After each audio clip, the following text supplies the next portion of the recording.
19,400 on the pre-open rates. Let's see what are the stocks and sectors which actually would contribute to today. Key on our radar, of course, is going to be Reliance. Now that Reliance Retail has approved the capital reduction plan, which shares valued at 1362 odd crore rupees, the Nifty has started off just around that 19,400 trade. A little tempered, but let's see. Early days still. Reliance, I can see that stock is actually in the green while the Nifty Bank is absolutely flat right now. Reliance has gapped up 2% higher, 2683 is where Reliance Industries is in trade today. HDFC Bank as well, now that MSCI has added the bank to its global standard index, so that's going to be another stock which we're going to be looking out for by way of positive up move. Balkrishna Industries, they're expecting normalization in the second half, and remember, not just autos but auto ancillaries as well moved up in trade all of last week. So, in that sense, and of course, along with tires, Balkrishna is one key one to really look out for.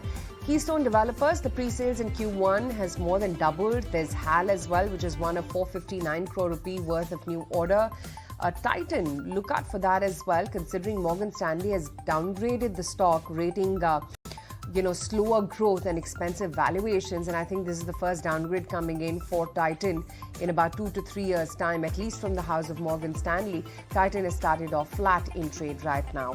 OMCs as well, GRMs have fallen to about $3.8. Crude has risen all the way to 78. So this is another one cluster which you may want to look out for after immense amount of outperformance that you had in HPBP, IOC, the entire energy pack, in fact, all through last week. There's IOC, of course, which has also approved that 22,000 crore rupee rights issue. They're forming a JV as well for battery swapping. So that's some bit of additional news coming in on IOC. And Mahindra, the Economic Times is reporting this morning that the company is looking to raise up to about 5,000 crore rupees from British International for its EV unit. So that's another stock in focus. And BSE Foundation Day, that's the new logo from BSE, as you can see on your screens. We have live visuals coming in there. Remember, we're celebrating today Asia's oldest stock exchange, established back in 1875. And since then, of course, they've become rather critical in our lives, haven't they? So BSE celebrates its Foundation Day today, from literally trading cotton all the way to stocks and being one amongst the most globally recognized indexes as well. And now they've launched a new logo. M&M, 1570 plus on M&M as we speak right now. I also want to revisit what IT as a pack is up to. Remember, this week itself, we're going to see some key results come by, starting off with TCS. Nifty IT down 0.5%. Z also is going to be important, especially after that big breakout on the stock last week. 8.5% higher is how it shut shop on Friday. Today too, it's now holding above that 200 price point. And then, of course, Tata Motors. This one is, of course, very, very important. They're saying that JLR expects to report positive free cash flow of over 400 million pounds in first quarter. Tata Motors has gapped up 1.5% as we speak right now. This is one of the key star performers in trade.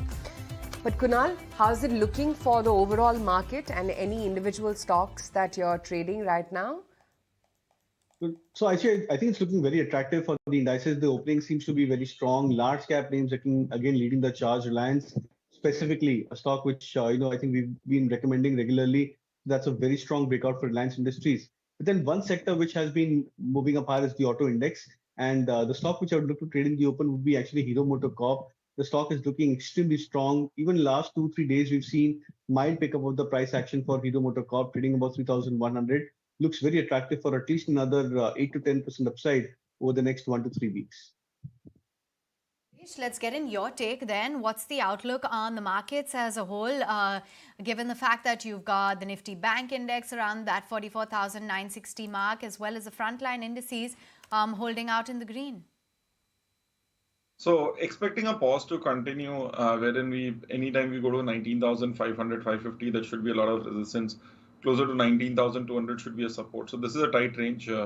Want to be looking out for a buy around 19,200. Over expecting a slow drift down only. Given that today the spike is because of Reliance Industries, otherwise we could be a little flatter on the Nifty. So for now, looking at a buy on Granules India on a dip today. closer to 310 levels. Okay, so that's the take coming in. On that note, Naresh as well as Kunal, we'll let you go. We'll catch up with you soon enough. But it's time now to catch up with Venugopal Gare, the Managing Director at Bernstein, joining us to talk to us about the fundamentals of the market. Venugopal, hi, morning. Thank you so much for making time and speaking with us. First up, let's start by talking about the market outlook itself. We have seen quite a bit of rally from March lows, almost a double-digit rally in Nifty already. Do you see it trending higher or a bit of consolidation is on the cards? Yeah, thanks a lot.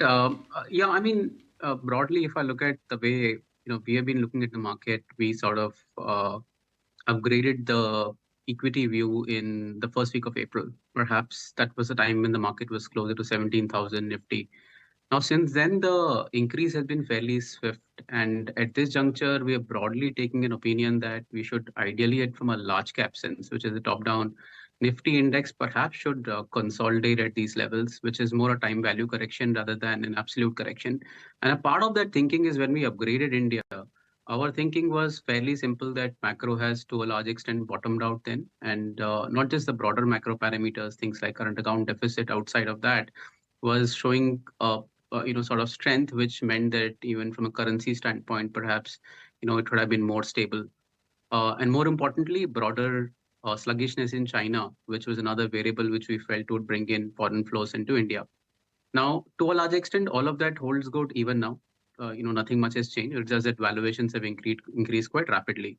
So what we are saying is that outside of the Nifty index, there would probably still be a broader strength in the market, which is the smaller stocks, because it's actually quite easy to justify those because they're relatively higher growth in any case. So you can play that valuation story for a while, till everything peaks.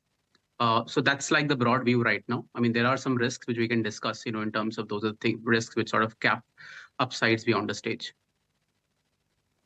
Okay. Hi there, morning. Wanted to also get in your outlook then on the entire IT sector, given the given the fact that, of course, we're anticipating the big ticket numbers that will be coming out this week itself.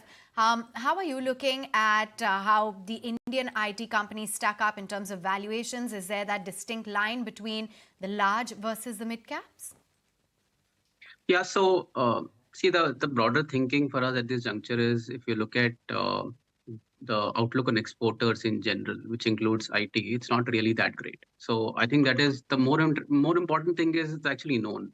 So there are nothing called hidden, strategic surprises that you're going to basically see in numbers. The reality is that things are going to be generally sluggish. So don't really expect any sudden positive surprises to come up. They should not. Which primarily means that numbers wise you'll probably see some weakness. There's always this risk of outlooks also getting revised down marginally or a bit. But at the same time, I would probably argue that valuations, from levels that they were about 1.5 2 years back have substantially come down to a large extent. So our view is that it is perhaps still logical to play IT selectively. We are playing it with one or two stocks, but the idea is that this would still be under the category of so-called contrarian bets, because if you were to get your next alpha over the next 12 months, perhaps at some stage this is going to bottom out. Because broadly, if you look at US as an economy, it is still relatively strong. So it is not that it is going to go into a deep recession. Plus this entire thing around AI, which in our views, IT services will be a beneficiary. And at some stage, people would start linking AI with IT services when they run out of ideas, in the frontline AI place, which is, all the semiconductor companies. So watch out for that, I'll probably say. Right. Venu, how do you now dissect within the banking and financial space? Because clearly promoter-driven NBFCs we've seen have excelled. The market as well as rewarded the stock price performance. Large banks like Axis, ICICI, and now HDFC Bank, all the adjustments are behind. And clearly, they've been winners across all metrics. But surprisingly, it's actually the PSBs wherein you still find some value on the table. And they have seen some outperformance as well vis-a-vis the market performance. Is that the place to bet on, or would you stick with the large NBFCs and large large private banks? Yeah, I mean, this is this question, I was trying to broadly address more about thinking about risk levels in the system. Now, if risk levels in the system are relatively lower, by which I'm primarily saying that credit quality perspective, in general, things are pretty okay with the economy. And it's also because we are early cycle in some way, and all the challenges to a large extent have been cleaned up in the past. So when it comes to a recovery mode, which is not like a 1-2 month thing that we look at for financials, it's more a cycle, or let's say a 3-year bucket of a cycle. My view is that financial sector contribution to, let's say, the top performers has to increase over a period of time. This will by far be still the most important sector, because a lot of economic recovery, I guess, would also be driven by leverage. I think that's one of the thesis of why macro should, sort of see a cycle. So leverage driven cycle is going to only happen if financial sector is willing to lend.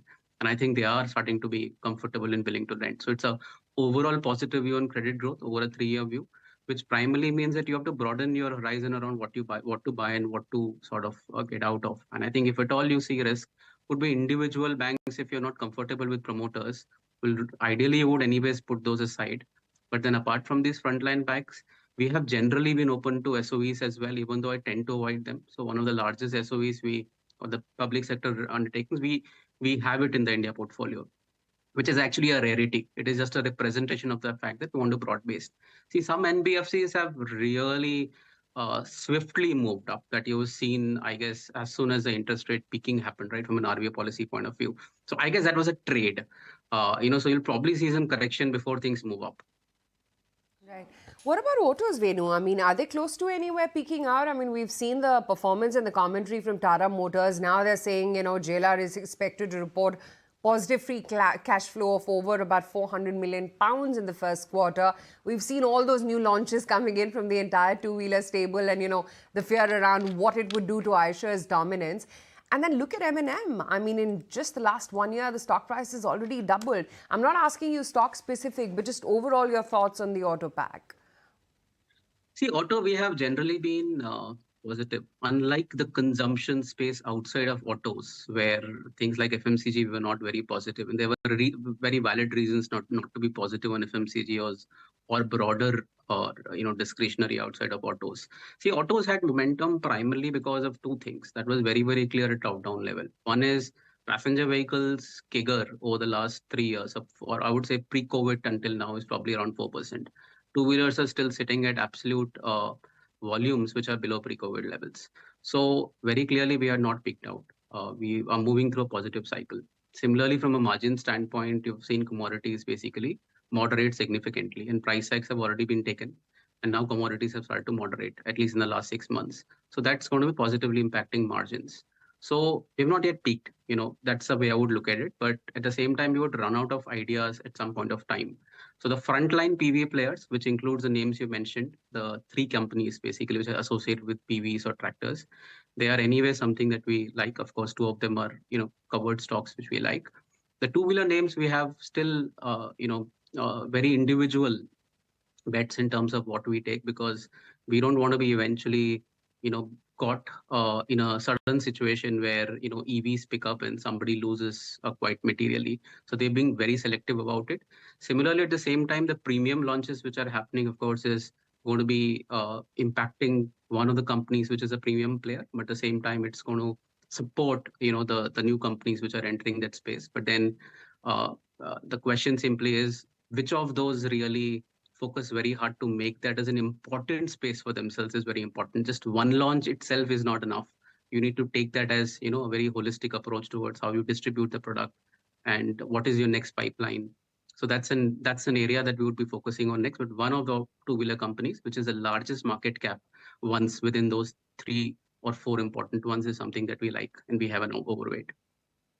Well, yes, one swallow does not a summer make. That's the line which you should use for all of these auto companies. We'll have to see those slew of launches rather than just one, depending on one. But Venugopal, what's your take regarding a lot of these new age tech companies, Zomato, the likes of Paytm, PB Fintech, Delivery, etc.? Do you think the dark clouds regarding the lack of path to profitability are now going away and the valuations too have become a lot more comfortable? Yeah, so we actually were on the sidelines from an India perspective on consumer tech from a strategy portfolio perspective all through of last calendar year.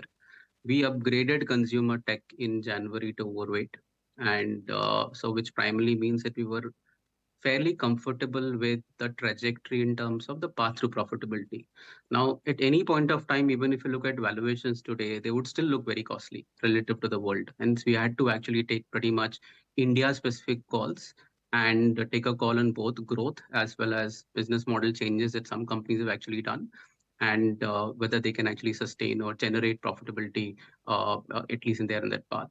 So from that sense, we actually like consumer tech space, and there are specific companies, of course, some of them have mentioned that we actually have overweights on. So food delivery, for example, is an area that we have positioned in our portfolio. Similarly, commerce logistics we're positioned in our portfolio. But I would probably just warn that this is still an emerging space. So there could be intense volatility, so we have to live with that volatility. But where they are in terms of levels compared to where they were an year back, you still have downside cushion. Probably that is the only thing that supports our thesis right now. Okay, fair enough. Meantime, also wanted to understand your outlook on asset allocation because, you've spoken about, the outlook as to how in the report, how one should look at various asset classes and the strategies in a market like this. If you could just briefly expand on various other asset classes, what the outlook is? Yeah, so I was running out of some of these frontline large cap equity ideas. Let me be very honest.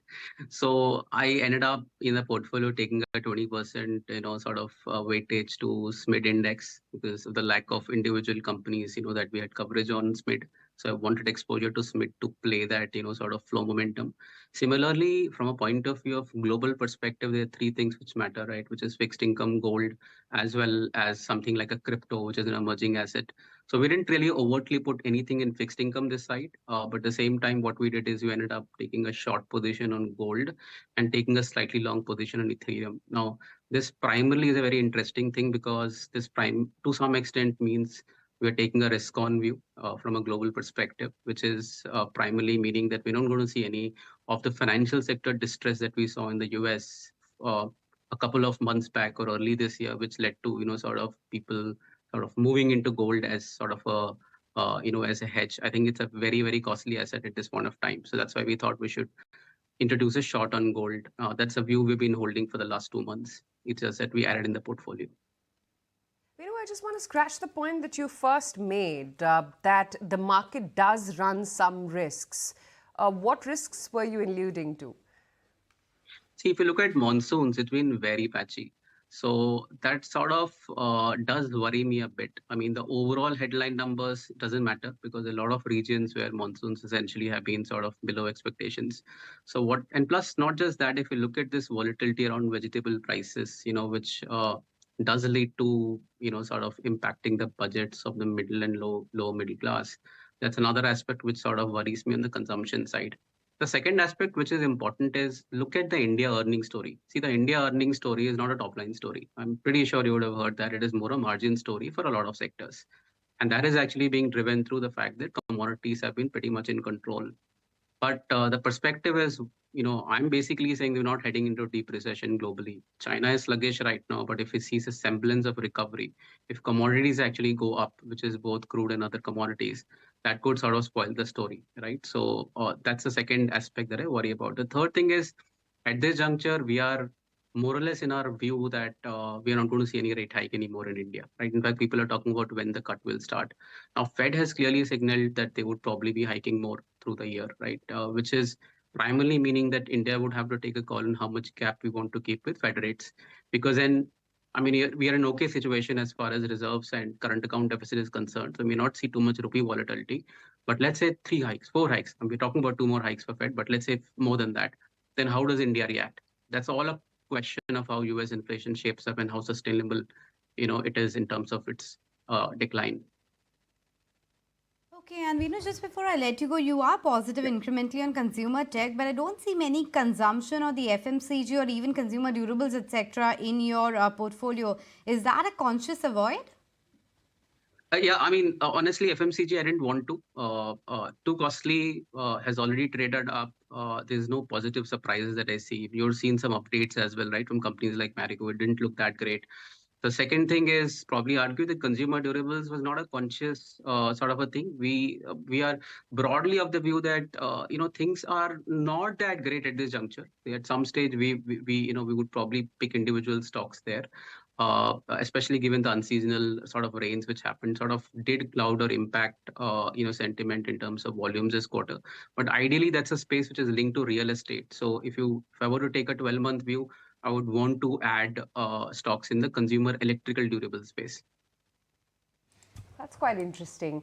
Venu, great to have you on the show as always. Thank you for taking the time out. Thanks a lot. Okay, let's just revisit what the market has settled in at before we move forward and welcome on board our next guest on the show. We've started off just about mildly in the green, but just look at Reliance Industries and single-handedly, I think that's providing a cushion to the index. Had it not been for Reliance, we would have had a red start today. It's managed to hit a 7-month intraday high. It's the biggest single session gain that we've seen on Reliance in the last 3 months or so, and I think it's only 5% away now from its all-time high, 2,700 plus on Reliance Industries as we speak. It's a solid 3% move that you're seeing on the spot market, 3.25% higher on the futures. And then, of course, there's Bajaj Auto that's also seeing some follow-through from last week. Hindalco, ICICI Pru, PNB, as well as Jindal Steel. These are some of the other names which are looking okay as we speak right now. Technology, that ahead of its earnings this week. That's somber, in fact weak I would say. HCL Technologies, TCS rank underperformers along with Wipro. And then Titan, after that Morgan Stanley downgrade, that stock is down nearly about 2% as we speak right now. But PSU banks, that's where the focus is. You just heard it from Venugopal Gare as well as to where the market is finding value and more importantly, where there is value on the table. Just looking at the price to book for most of these PSBs, they are the ones which are the cheapest bet in the market as well, or at least within the financials and the banking space. So let's chat a little bit more about the prospects. We have Mr. Baldev Prakash, the MD and CEO at J&K Bank, joining us right here in our studios. Mr. Prakash, great to have you today on ET Now. Thank you so much for joining in. I'm just looking at your balance sheet right now, and your Q1 advances growth has remained pretty upbeat. Does that in any way mean that you may at least manage to revise your FY24 guidance upwards? Yeah, good morning. As of now, I think generally if you see, the trend is that first quarter generally is subdued and the major growth is coming between third and fourth quarters. But this year, surprisingly, the first quarter has been good for everybody in the industry, and for the bank, J&K Bank also, this has been very good. I think we will see how the second quarter pans out, then we will think of revising the guidance. But as of now, our guidance of around mid-teens, 15% seems to be achievable. Okay, I wanted to also understand the outlook when it comes to your margins as well, because it is a tough deposit environment. Do you think that you can sustain your margins around that 4%? See, for J&K Bank, the traditional strength has been the high CASA ratio. And you see, for the last so many years, we have been holding around 53, 54, 55% of CASA, which is still holding. We are still having CASA of more than 53%. And given that strength and supported by a good recovery in our NPAs, I'm sure the credit cost will continue to be less than 1 or maximum 1. And the CASA franchise will be holding. I'm sure that we will be able to maintain the guidance of our NIM, that is 3.7 to 3.9%. Okay, so holding on to that guidance when it comes to NIMs as well. But what about the expansion plans? You're looking to add more branches, etc. Talk to us about that as well. What are the timelines? What's the quantum of the branches and which areas are you going to focus on? Yes. So we have an expansion plan, particularly in the rest of country, where we find that a lot of opportunities are coming up. The initial survey has been done. The plan has been finalized. I think within maybe another 3, 4, 5 months, you'll see that we will be having good branches in the areas which needs financial inclusion. And I'm sure that will be supporting our deposit franchise. Besides, the focus will be on the asset side also, particularly retail side. Just a follow-up there, because what I'm reading suggests that you're looking at expansion on the urban side more, whereas you said that you're looking at getting into the under-penetrated areas, which would tell me it's in Tier 2, Tier 3. Could you clarify where it will be? Yeah. So when I'm saying that, see, every city you find 2 cities. One is that the old city, another is that the city is expanding. So we are looking to the area where the city is expanding.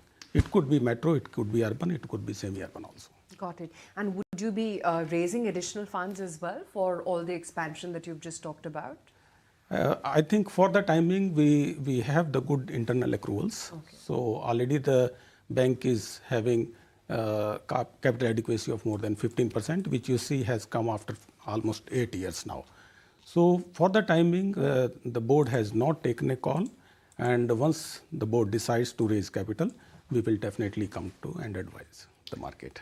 Mr. Prakash, here's what all the investors and shareholders want to know, because your stock is sitting at a 5-year high. You've guided for a 4,000 crore profit over the next 4 years. Are you confident of achieving this?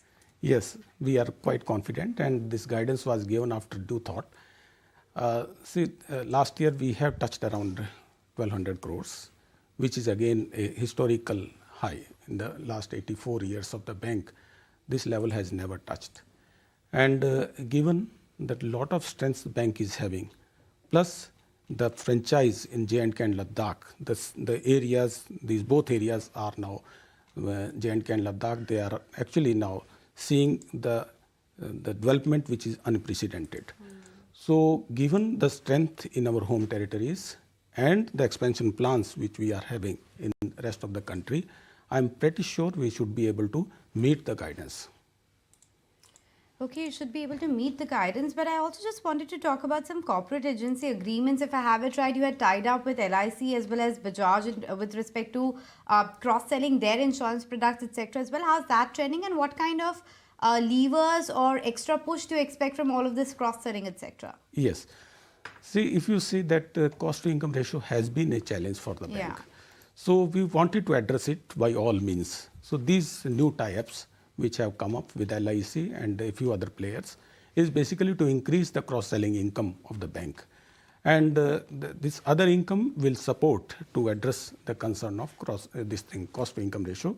I'm sure we will be able to do that. So what is the then internal target with respect to cost-to-income? Given it's been a challenge, I'm sure you're working actively to bring it down to what level? Yeah. So if you see last year, 77 to 66. Correct. It has been a phenomenal Drop already. This year, we are targeting around 60, 62 in this range.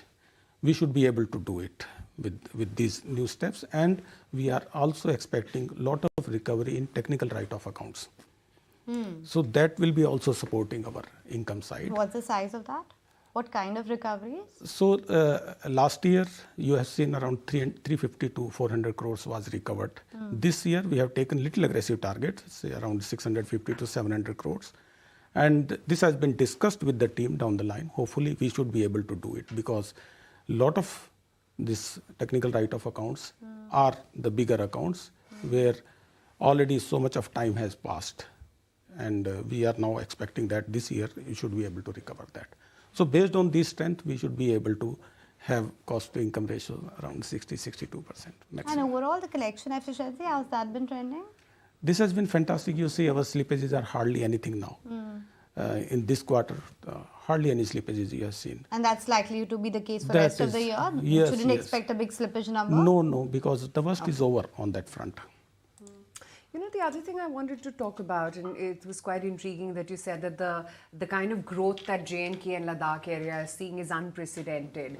When you say growth, what sectors are booming right now? I mean, is it the retail loans, corporate loans, largely infrastructure development? Give us a little bit color through your eyes, because you're there at ground zero, as to what's really happening in those states.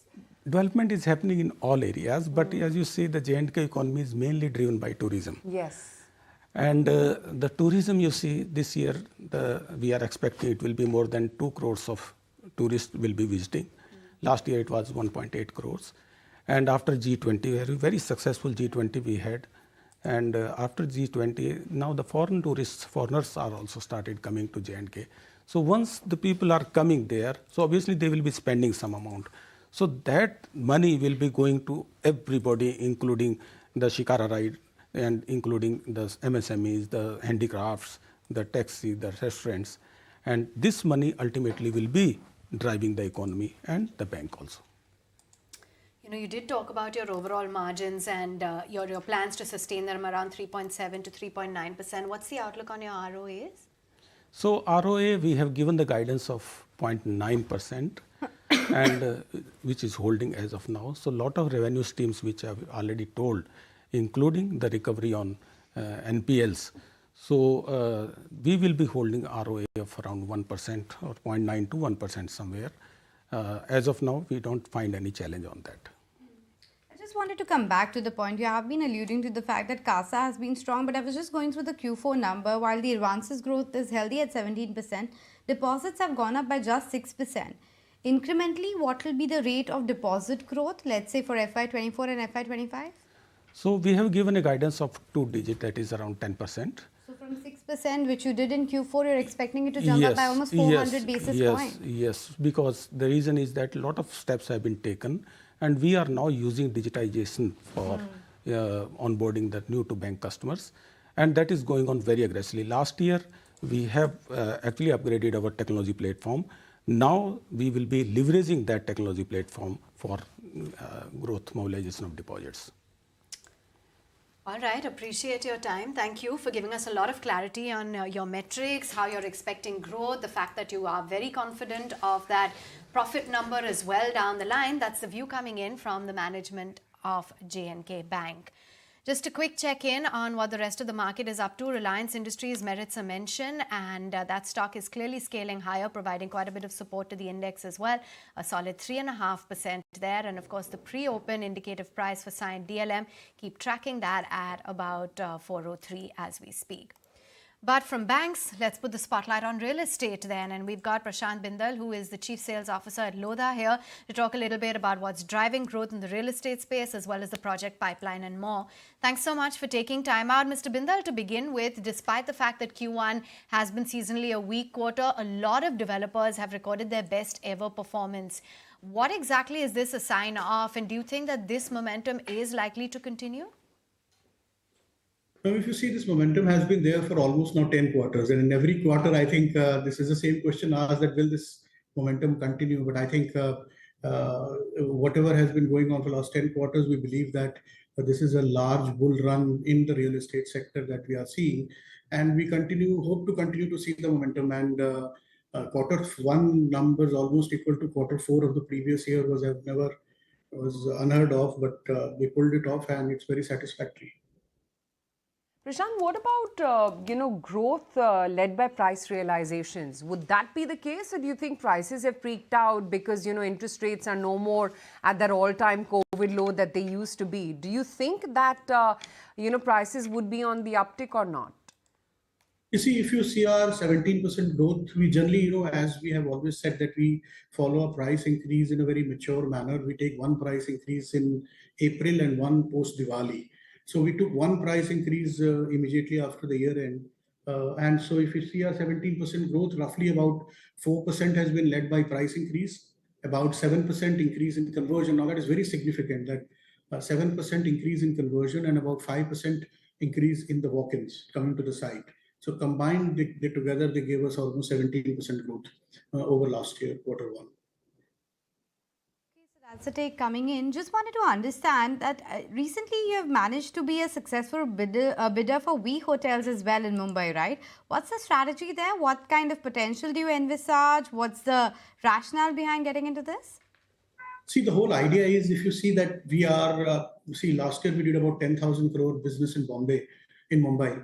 But we are still available only in only 50% of the market. And so the whole idea is that to get into of the 1 lakh crore market, we are available only in 50,000 crore market. And I think luxury, and so we want to get into those segments. Western segment is one area where we are relatively lower. We do not have much projects there. So idea is to get into geography. And secondly, luxury is our forte. We get, because of our equity and because of the success that we get in luxury and premium segment, the idea is to get into as many luxury and premium segments, because that is we draw our maximum equity strength there. So basically it is getting that space in that geography in western suburb in Juhu, and to create a luxury segment there. That's the whole purpose. Just a follow-up, you're just looking at grabbing that land at this point of time and maybe constructing a luxury residential project at that, right? Absolutely. Okay, and what kind of potential do you see? Because the lands that you've managed to bag through this are very, very marquee, very, very important locations. So I'm guessing the value of these also would be quite high in terms of revenue potential. Agreed, absolutely. We are still, we've just acquired it. So I'm sure the whole purpose is that it will give us that, the kind of, the path, ultimately it has to make a business sense. So since we have acquired the land, the size is quite large.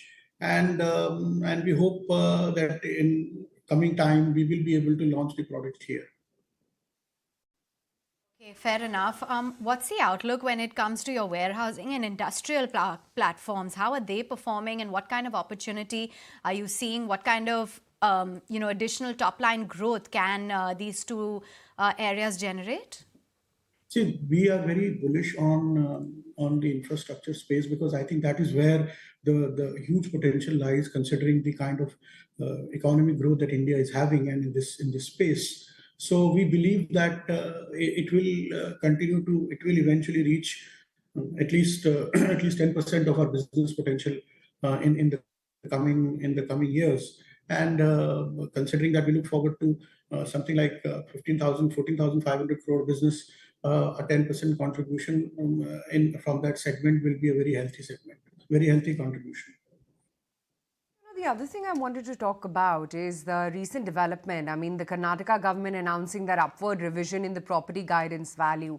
How does this announcement impact you guys? Because from what I understand, you were also expecting to launch 2 projects in Bangalore, right, in this fiscal itself?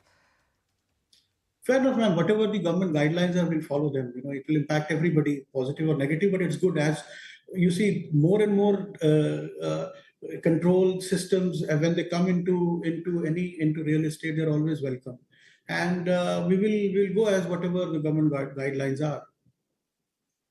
So you'll follow the government, guidelines. But one of the factors in the Q1 update that had come was that on a sequential basis, the debt had gone up a bit, which was a bit of a worrying factor. We do understand with the slew of launches that you had lined up that it's understandable. But what's the overall absolute level that you have in mind with respect to where debt should be? No, that is absolutely fine, because already we have given a guidance of 20-20-20. That means to grow 20% year after year. And for that, we need supply. And for that, we need new land parcels. So lot of, and we acquired 12,000 crore GDV worth of products, of land in Q1, which is, we have done it upfront. And in any launch, in any acquisition, you take about 9 to 15 months to clear the back end to ensure that the product is launched. So from that perspective, it was a very positive sign that we got it in Q1. So in Q2 also, the momentum would be same. You will see the debt coming down from H2 onwards.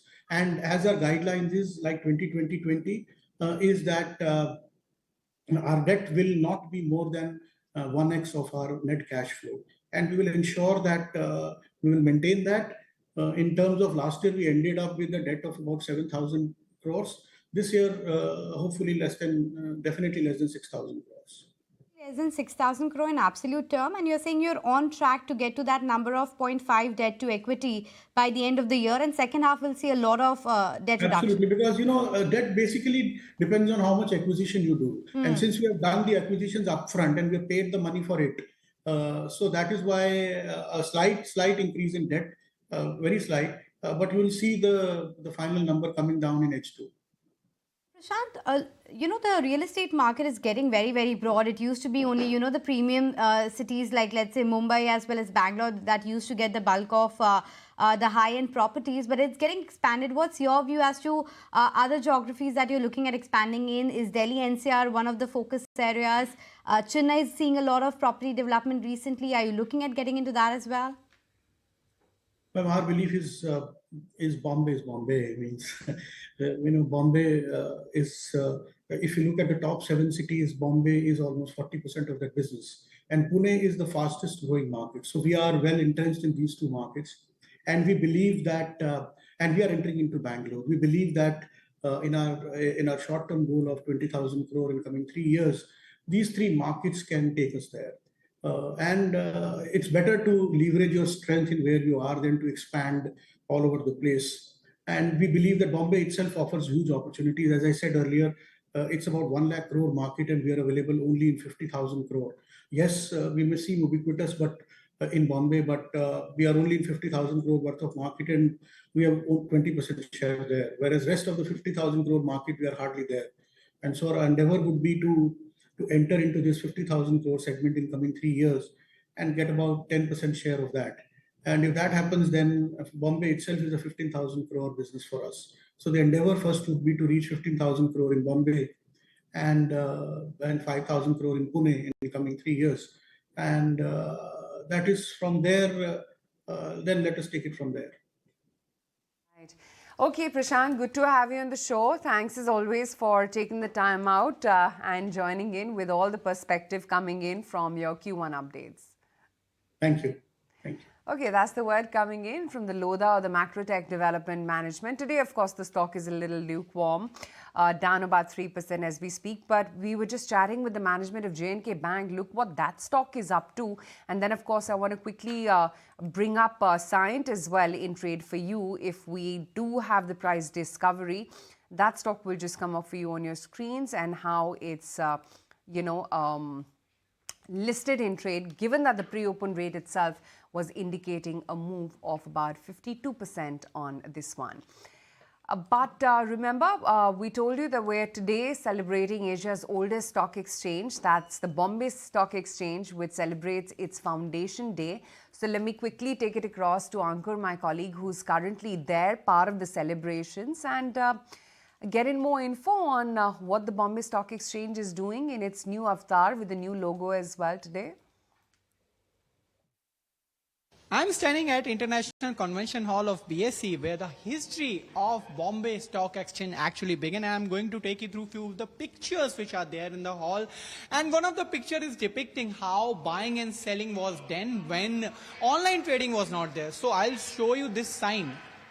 This sign is actually for buying. This is for selling.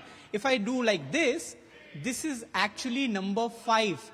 If I do like this, it becomes 50 and later on 500. So these were the sign languages which were used by the brokers when they were standing in the ring right at this place. And there are a few more pictures. You can see that this is the BSE members certificate. Now this certificate was important at a time when 1905, the signing is at 1917. So you can understand that 149 years of history of BSE is being depicted through these pictures. And there was a time when these cell phones were not there, online trading was not there, and how the communication happened. This picture is actually depicting that the traders of stock exchange trading in various streets of the Fort area in Bombay. You can see the old phones are there, and there is also a diary a person is holding with a pen writing down the notes. And actually the change has been much significant for BSE from the old days standing in a banyan tree. Now later on the old building came, and after that the new building. And this picture is actually depicting that BSE's old building is being broken down and the new building is being reconstructed from within. This picture is capturing that beautifully. Apart from that, there are also significant pictures like this, where a file photograph of the first BSE building of Dalal Street in 1899 is there in the pictures gallery. And there is also a picture of brokers working with open outcry trading system during the trading hours of BSE trading ring. You can see that the same hall where we are standing right now, where the event is on, the trading used to happen. And I will end this conversation with the iconic listing of Bombay Stock Exchange. It happened in February 2017 and it became the first exchange to get listed in any of the exchange. Yes, very significant, because we have a very good diversified portfolio. And my father started from 76. I became active from 95-96. So over the period of year, basically we follow the philosophy of Warren Buffett, being a long-term investor. A classic example I can give you is HDFC Limited and HDFC Bank. I recall I have purchased in around 96, 97 at 50 rupees. And today you see what kind of milestone it has made. And I am very proud that with the growth of the bank and the group, even our wealth, I got good dividends. And today it has become fourth largest bank in the world. India has created a new record. So we feel very proud being an investor in HDFC Bank and HDFC Limited. Same way I had invested in TCS. The IPO rate and after that it has given multiple bonus and even good dividends. And today my X return has become Y. So there are a couple of other stocks where I have a wonderful memory, and because of the stock market, our wealth has also grown up. What are the other key stocks in your portfolio which you have been holding for last more than 20 years, or maybe your father has gifted you? Yeah, couple of them. We have L&T, we have Reliance, we have HC, Gujarat Ambuja, quite number of blue chip stocks, Tata Steel. So we feel very proud. My portfolio is well diversified. HUL I have, and couple of the stocks which are in BSE and Nifty 50 are part of my portfolio. Is there any song or something, anything which you can resonate with the BSE or something which comes in your mind or even while investing? It's song will be difficult, but yes, I would say with the growth of BSE, even the growth of our wealth has multiplied. All right, lots of snapshots there on BSE Day. The new listing then, and merits a mention, as signed DLM has come out at about the 408 mark. And do remember that just going by the kind of momentum as well that we saw of the Idea Forge listing, and it seemed like the grey market was even more bullish on signed DLM, and therefore that's where it's currently opened at, though you did have expectations around 400 to 420 for the kind of listing. That's pretty much where it started off at, and pretty much on all parameters as well. The fact that you did have a strong response from the investors, it was promising numbers on the balance sheet, all of that is leading to a fairly strong start for that new listing there, coming in on signed DLM, just about settling around that 414 mark. But time to shift gears then and put the spotlight then on Reliance Retail and talk a little bit more about the public shares being cancelled, what the implications are as well, and what the outlook is from Sushil Choksi, who is joining in. Sushil, thanks so much for taking time out. Let's just talk a little bit more about this demerger and the fact that, you have Reliance holding about 85% stake in Reliance Retail Ventures, where the public shares being cancelled. What's your outlook? Good morning and thanks for having me on the show. Basically, Reliance Retail cancellation is more a promoter-driven transaction of cancelling the minority shareholders who would have got as more as ESOPs and warrants which have been traded in the market. I don't have any particular say on the stock because I'm not tracking Reliance independent as what the grey market was indulging in. But I was quite certain that indulging in that was not fruitful, and what has happened in the market is sad, but one had to assume that Reliance would not permit what was happening over the past few years on the grey market for Reliance Retail was concerned.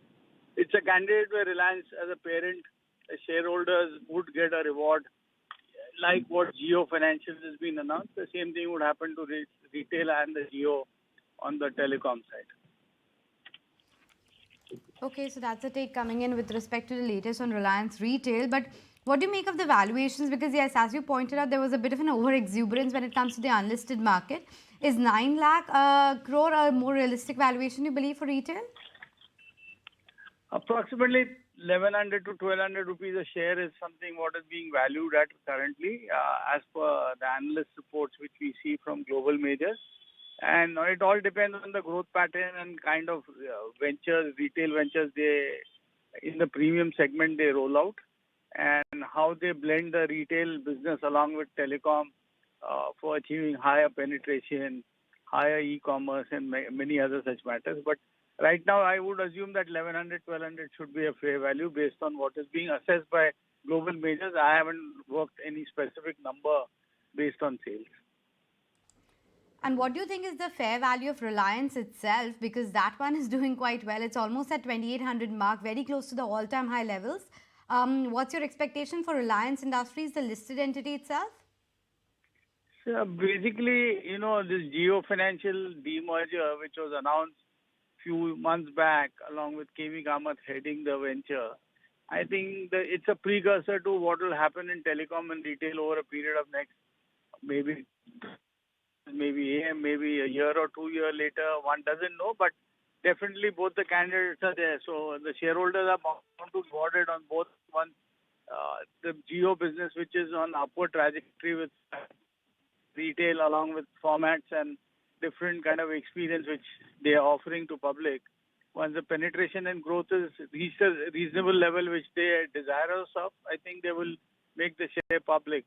As a demerger or IPO, that one needs to watch out. Yeah, it almost seems like the street is reading into this event as a precursor to the much anticipated and awaited demerger of Reliance Jio as well as retail in the mother block of Reliance. But Sushil, good to have you on the show as always. 5% away from that all-time high on Reliance, and today it's single-handedly contributing over 70 points to the Nifty move today. I mean, the fact that the Nifty is even flat is only thanks to Reliance, because otherwise we would have dragged in the red. Reliance is up 3.5%, and the only other meaningful movers that I see is HDFC Life, Bajaj Auto and Tata Motors. They're the ones which are actually holding out. IT is a big drag. Titan, Bajaj Finance, Bajaj Finserv, ITC, they're all languishing in the red as we speak. We'll take a very quick break on that note, but come right back. We'll focus on some of the trading ideas and, of course, what the charts are reading for the overall market.